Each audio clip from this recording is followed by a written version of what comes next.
విజయవాడ దోపిడీ కేసు పోలీసులకు సవాల్గా మారింది. గుంటూరులో చిక్కినట్లే చిక్కిన దొండగులు సినీ ఫక్కీలో పోలీసు వాహనాల్ని ఢీకొట్టి పరారయ్యారు. పక్కా ప్రణాళికతో దొంగతనం చేసి తప్పించుకుపోయారు. ఈ పరిస్థితుల్లో అందివచ్చిన అవకాశాన్ని పోలీసులే జారవిడిచారన్న ఆరోపణలు వినిపిస్తున్నాయి. ఇప్పటికైనా పెద్ద పెద్ద బంగారు దుకాణాల్లో తగిన భద్రతా చర్యలు తీసుకోవాల్సిన అవసరం స్పష్టంగా కనిపిస్తోంది. బందర్ రోడ్డు దోపిడీ ఘటనను ఛేదించేందుకు పోలీసులు దర్యాప్తు ముమ్మరం చేశారు. కారులో లభించిన 2 సెల్ ఫోన్ల డేటాను విశ్లేషిస్తున్నారు.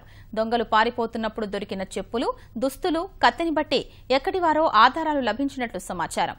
త్వరలోనే దుండగుల్ని పట్టుకునే అవకాశం ఉంది. అయితే పోలీసుల పరంగా అప్రమత్తత కొరవడ్డమే చర్చనీయాంశంగా మారింది.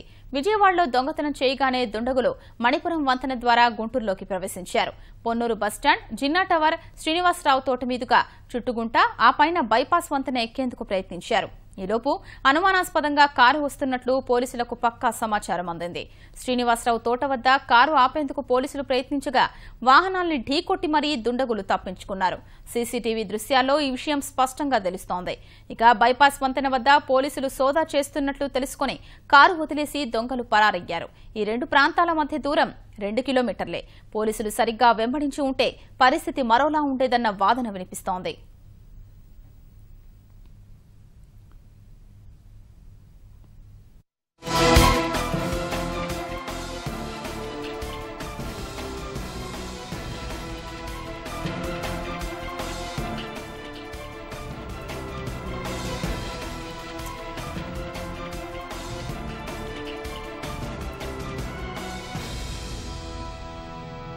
విజయవాడ ఘటన నుంచి వ్యాపారులు నేర్చుకోవాల్సిన అంశాలు ఎన్నో ఉన్నాయి. కోట్ల రూపాయల వ్యాపారం చేసే బంగారు, వస్త్ర దుకాణాల యజమానులు సీసీటీవీ కెమెరాల ఏర్పాటు విషయంలో రాజీ పడుతున్నారు. చాలా చోట్ల దుకాణాల్లో కెమెరాలు కనిపించడం లేదు. ఒకవేళ ఉన్నా నిర్వహణ అంతంత మాత్రమే.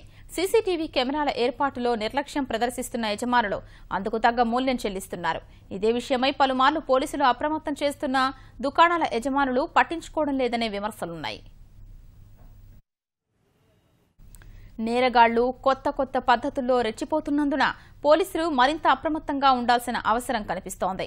అలాగే పాత నేరస్తులపై నిఘా, వేలిముద్రలు తీసుకోవాల్సిన పరిస్థితి ఉంది. అలాంటప్పుడే ఇలాంటి దోపిడీని నివారించవచ్చన్నది నిపుణుల అభిప్రాయం.